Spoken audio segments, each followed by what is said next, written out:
भला हुआ मेरी माला टूट गई, मैं राम भजन से छूटी। भला हुआ मेरी माला टूट गई, मैं राम भजन से छूटी। मेरे सिर से टली बला, भला हुआ मेरी माला टूट गई, मैं राम भजन से छूटी। मैं राम भजन से छूटी।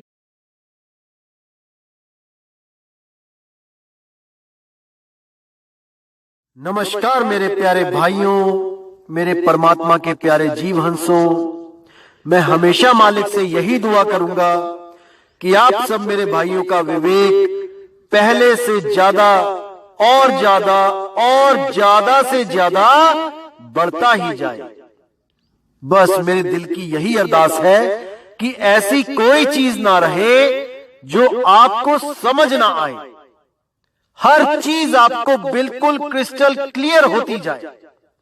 बस यही चाहूंगा मैं, यही अरदास करूंगा उस बंदी छोड़ से, उस परमपिता परमात्मा से कि वो आपके विवेक शक्ति में बढ़ोतरी करता ही जाए और ऐसा कोई भी अज्ञान ना रहे इस दुनिया में जो आपको 1% भी भ्रमित कर पाए। कुछ ना रहे ऐसा। आपका ये भाई आपकी पूरी मदद करने के लिए तैयार है। बस आप निष्पक्ष भाव से इस सत्संग को सुनते रहिए और उस पर विचार करते रहिए। विवेक लगाइए कि जो मैंने बात कही है वो सत्य है या असत्य है। जवाब मेरे भाई आपके अंदर से ही आएगा। उस परमात्मा का जवाब आपके अंदर से आएगा। बस उसको पहचानने की कोशिश करो। साहिब बंदगी। और दोस्तों, आपको बताना चाहूंगा कि काफी दिनों से कुछ लिंक व्हाट्सएप पे शेयर किए जा रहे हैं जिसमें कुछ गुरुओं की फोटो लगाई गई है और कुछ भड़काऊ से शब्दों से टाइटल दिया गया है। दोस्तों, ऐसे किसी भी चैनल से हमारा कोई लेना देना नहीं है। आप उनको बिल्कुल ना देखें, बिल्कुल भी ना देखें, क्योंकि वो सत्संग हमारे ही अपलोड कर रहा है और गलत फोटो लगा लगा के दुनिया को भ्रमित कर रहा है। बिल्कुल भी उनका चैनल ना तो सब्सक्राइब करें और जिन्होंने किया है वो अनसब्सक्राइब कर दें। बिना मेरी परमिशन के जो सत्संग अपलोड किए जा रहे हैं ये बिल्कुल गलत बात है। आप ये सब बंद करें। और कोई भी मेरा भाई अगर अपने चैनल पे कोई सत्संग मेरा चलाना चाहता है तो पहले परमिशन लो। प्रचार में योगदान करना है तो बिल्कुल सही तरीके से करो। किसी भी गुरु की फोटो नहीं लगानी है। सब गुरु मेरे बड़े अपनी अपनी ठौर, शब्द विवेकी पारखी सो माथे कमोर। हमने हर गुरु की इज्जत करनी है। हमें किसी भी गुरु से हमारा वैर नहीं है भाई। हर गुरु अपनी अपनी सीमा में अपने अपने शिष्यों को ज्ञान दे रहा है। जहां तक उसकी पहुंच है वो अपने अपने शिष्यों को पहुंचा रहा है। क्या दिक्कत है इसमें? इसलिए मेरे भाई ये जो गलत काम है इसको बंद करो और अगर करना ही है तो सही से करो। जैसे मैं किसी की फोटो नहीं लगाता हूं, आप भी मत लगाएं। साहिब भाई।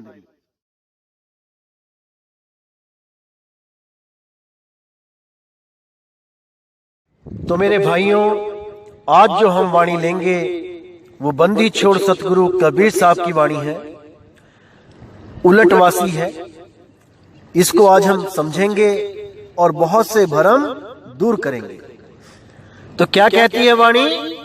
शब्द तेरी पारख कोई ना करी, कि हे शब्द, हे परमात्मा, तेरी पारख किसी ने नहीं करी, कोई नहीं पहचान पाया आपको, और सब अधूरे शब्दों को ही सार शब्द मानकर बैठ गए। उन नकली नामों को ही सतनाम मान के बैठ गए जो 52 अक्षरों के द्वारा निर्मित थे, जो मुंह के द्वारा बोले गए, उन्हीं को सार नाम मान के सब के सब इन्हीं बोल अक्षरों में उलझ गए। कोई बिरला हंस ही पहचान पाया उस सार शब्द को जो बोल से परे है, जो कहने लिखने पढ़ने से परे है। उस शब्द को कोई नहीं जान पाया। आज नाना पंथ, जितने भी नाना मत मतांतर चलते आ रहे हैं आज तक, वो सब के सब इन्हीं 52 अक्षरों के द्वारा ही जीवों को मुक्ति का संदेश दे रहे हैं। कौन से 52 अक्षर? जो स्वयं एक चैतन्य आत्मा ने प्रकट किए हैं, चैतन्य आत्मा ने उत्पन्न किए हैं। जो चीज खुद उत्पन्न की गई है, उसी से आस लगवा दी गई है मुक्ति की। इसको समझना है मेरे भाई। जो चीज स्वयं उत्पन्न हो रही है वो सार नहीं हो सकती, क्योंकि सार कभी ना उत्पन्न होता है और ना ही कभी उसका अंत होता है। वो सदा सदा से है। जो भी शब्द मुख के द्वारा बोल के उत्पन्न किया गया है वो सार नाम नहीं हो सकता। इसको गांठ बांध लो। और जो लोग कहते हैं कि सार नाम बोला भी जा सकता है, पढ़ा भी जा सकता है, लिखा भी जा सकता है, उन मंद बुद्धि जीवों को अभी और सत्संग करने की जरूरत है। अभी गुरु की छत्र छाया में और बैठने की जरूरत है। तभी जाकर वो ये समझ पाएंगे कि वो अबोल है, वो बोला नहीं जा सकता, उसको इन कानों के द्वारा सुना नहीं जा सकता, इन कलम और स्याही के द्वारा लिखा नहीं जा सकता। अरे कागज कलम कलेस राम रंग होरी हो, वो आखरिया में ना ही राम रंग होरी हो। अगर कोई भी इंसान जो 52 अक्षरों को जो लिखे बोले पढ़े जा सकते हैं उनको सार शब्द कहता है, तो उसकी बुद्धि में वो ज्ञान समाहित नहीं हो सकता जो बंदी छोड़ कबीर साहेब देना चाहते हैं। वो कभी भी उस लक्ष्य को प्राप्त नहीं कर पाएगा, क्योंकि वो इन्हीं मन कल्पित नामों में उलझ जाएगा। क्योंकि ये मन हर चीज की नकल कर सकता है जो भी आपने कल्पना कर ली। अगर आपने कल्पना कर ली कि वो सार नाम आ की तरह हो रहा है, आ शब्द की तरह हो रहा है, जैसे आ, तो ये मन आपको यही आवाज सुनवा देगा और आप इसी को सार नाम मान के, सार शब्द मान के भ्रमित हो जाओगे। अरे वो नाम कल्पनाओं से परे है, वो मन बुद्धि इंद्रियों से परे है। उसको बोल के और उसको सुन के नहीं समझा जा सकता मेरे भाई। ये केवल अनुभव का विषय है। बिना अनुभव किए इसको कोई जान ही नहीं सकता, चाहे कितना ही बड़े से बड़ा ज्ञानी क्यों ना हो। जब तक वो इसको अनुभव नहीं करेगा साधना के द्वारा, जब तक वो इसको प्राप्त कर ही नहीं सकता। केवल और केवल कल्पनाओं में ही जिएगा और अंत समय में 84 में चला जाएगा। सार शब्द अखंड नाम है, अखंड, जिसके कभी टुकड़े नहीं हो सकते। और जो लोग ओहम सोहम कोहम ओम सोहम, इन नामों को सार नाम मान के बैठे हैं, उनके ऊपर तो मैं क्या ही बोलूं। अरे सामने ही टूटा हुआ सार नाम दिखाई दे रहा है, सोहंग। आधा नाम ऊपर सो, आधा नाम नीचे हंग। अरे पहले ही टूट गया, ये अखंड नाम कहां से हो गया भाई? कोई विवेक नहीं लगा रहा, कोई बुद्धि नहीं लगा रहा, जैसे गुरु चला रहा है बस आंख मूंद के उस भेड़ की तरह सब एक दूसरे के पीछे लगे हैं। चेले तो छोड़ो, गुरु तक माया के जाल में फंसे हैं, लेकिन कोई समझ नहीं पा रहा। तो आगे क्या कहती है वाणी? दुल्हन के सिर मोर विराजे, दूल्हा के सिर चुनरी, आए बारात दुआरे लागी, दुल्हा के बिग पकड़ी। मतलब कि जो 52 अक्षर पैदा किए जा रहे हैं आत्मा के द्वारा, उसको तो मोर पहना दिया सिर पे, यानी उसको तो मुक्ति का दाता शब्द बना दिया। और जो आत्मा इनको पैदा कर रही है उसको दुल्हन बना दिया चुनरी उड़ा के। अब वो आत्मा इन 52 अक्षरों की अरदास में लगी है कि हे 52 अक्षरों मुझे मुक्त कर दो। उन्हीं 52 अक्षरों को जप रही है जिनको खुद प्रकट किया है इस आत्मदेव ने। समझ जाओ इस बात को मेरे भाई, समझ जाओ। जो तुमसे प्रकट है वो तुम्हें मुक्ति कैसे देगा, कैसे देगा? विचार कर लो इस पर। आए बारात दुआरे लागी, दूल्हा के बिग पकड़ी, यानी 52 अक्षरों से जितने भी ये जंत्र मंत्र तंत्र बने हैं, ये सब बारात द्वारे आ गई और दूल्हा को पकड़ के अपने अधीन कर लिया। यानी मंत्र अपने आप में तो श्रेष्ठ हो गए, और जो आत्मदेव उनको पैदा कर रहा है उसको अधीन कर दिया गया, उसको सेवक बना दिया गया। अब लगा है मंत्रों को जपने। ज्योत निरंजन ओंकार रारंकार सोहम सतनाम, सतपुरुष अकाल मूर्त शब्द स्वरूपी राम, ओम सोहम सत्य कबीर, और जाने क्या क्या जपता हुआ इन मंत्रों को ही परमात्मा मान के बैठ गया। मुक्तिदाता इन मंत्रों को ही मान के बैठ गया, जबकि खुद से ही पैदा किए हुए 52 अक्षर हैं ये भाई। तो आगे कहते हैं, बासी भात बरातिन खायो, मड़े में कहर पड़ी, कहे कबीर सुनो वही साधो, बिरलन समझ पड़ी। बासी भात यानी पुराना चावल, पुराना यानी कि ये आत्मदेव जिससे पुराना कुछ भी नहीं है, उस आत्मदेव रूपी बासी भात को ये 52 अक्षर मिलके खा गए, अर्थात उसको गुप्त करके स्वयं को प्रकट कर लिया। अब जो भी आ रहा है वो आत्मा के भेद को ना जानने के कारण इन्हीं 52 अक्षरों को सत्य मानकर इन पर ही विश्वास करके बैठा है कि यही 52 अक्षर हमें मुक्ति देंगे। नहीं मेरे भाई, नहीं, ये 52 अक्षर किसी को मुक्ति नहीं दे सकते।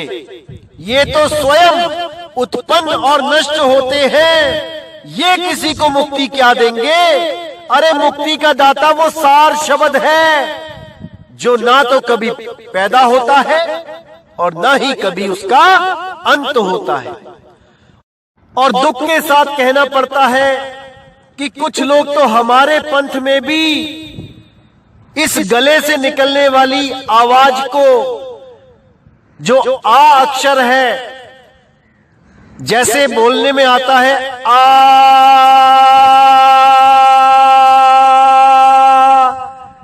इसी को सार नाम मान के बैठे हैं। तरस आता है उन जीवों पे, तरस कि पूर्ण सतगुरु के सानिध्य में होने के बावजूद वो अपने मन चंचल से जीत नहीं पाए। अपने मन की कल्पनाओं से बाहर नहीं निकल पाए और उस अक्षर को आदि अक्षर मान के बैठ गए जो पैदा भी होता है और जिसका नाश भी होता है। तरस खा के कहना पड़ता है कि उन लोगों का भी कल्याण कदापि नहीं हो सकता। अरे वो अकह नाम है, अकह आकार, वो कह आकार नहीं है भाई, वो अकह है, उसको कोई कह नहीं सकता, वो मुख के द्वारा नहीं निकल सकता, वो गले में नहीं फंसा हुआ है, वो इस तीन लोक से न्यारा अखंड नाम है, अखंड धुन है। जब तक उसकी साधना नहीं करोगे, जब तक कोई मुक्त नहीं हो सकता। कोई भी अज्ञानतावश हमारे आश्रम में भी कुछ ऐसे मोटी बुद्धि के जीव हैं जो खुद तो ज्ञान समझ नहीं पाए और दूसरों को भी भ्रमित करने में लगे रहते हैं। जो भी नया जीव हमारे आश्रम में आता है, अगर उसको कोई भी ये कहता है कि वो सारनाम बोलने में आता है, लिखने में आता है और आपको हमारे ही ग्रंथ दिखा के कंफ्यूज करता है, तो आप मेरे पास आए और आपकी सारी कंफ्यूजन को दूर कर दिया जाएगा। भ्रमित होने की जरूरत नहीं है। अरे दूसरे पंथों में आप भ्रमित थे, उस भ्रमणा को छोड़ के हमारे पंथ में आए। अगर हमारे पंथ में आकर भी भ्रमित हो गए तो क्या फायदा आपका उन पंथों को छोड़ने का? फिर तो वो हाल हो गया, आसमान से गिरे खजूर पे अटके। इसलिए आपको ये चेतावनी पहले ही देनी बनती है कि हमारे आश्रम में आकर भी ये ना सोचें कि वहां हर कोई आपको मुक्त कराने के लिए ही बैठा है। मेरे भाई, उलझाने वाले भी बैठे हैं, क्योंकि काल दूत कबीर साहब के पंथ में ही बैठा होता है। उसको समझना पड़ेगा आपको कि कौन आपको फंसाने वाला है और कौन आपको निकालने वाला है। जैसे कमाल स्वयं कबीर साहब का मुंह बोला लड़का कबीर पंथ में ही कालदूत का रोल निभा के चला गया।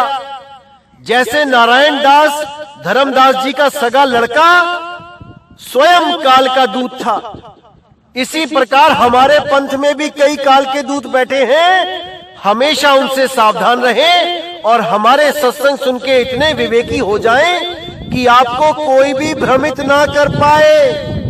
तभी आपको मोक्ष का द्वार मिलेगा, मुक्ति का द्वार मिलेगा। नहीं तो आप हमारे पंथ में आकर भी भ्रमित ही रहेंगे।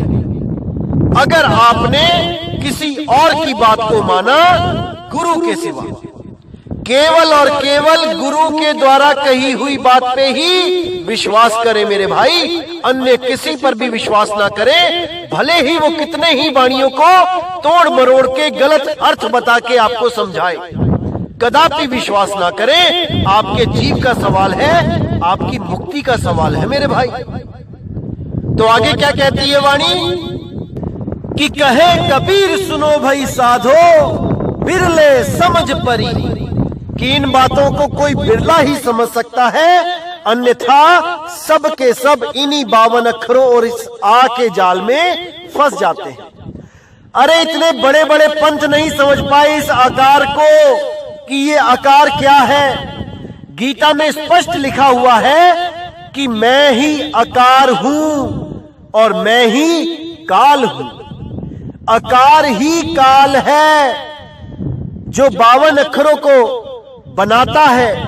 जो आकार अक्षर है वो 52 अक्षरों को बनाता है। वो ही काल है, आत्मा का अशुद्ध रूप, आत्मा का प्रतिबिंब, आत्मा की परछाई, आत्मा की नकल है, वो असल नहीं है। इसी के लिए बोला गया जैसे स्वान कांच मंदिर में भ्रमते भूख मरेओ। जैसे कुत्ता शीश महल में जाके अपने प्रतिबिंब को असल मानकर भौंक भौंक के मर जाता है, इसी तरह आत्मा के प्रतिबिंब आ अक्षर को आत्मा मानकर ये जीव भ्रमित हो जाता है और 84 में चला जाता है।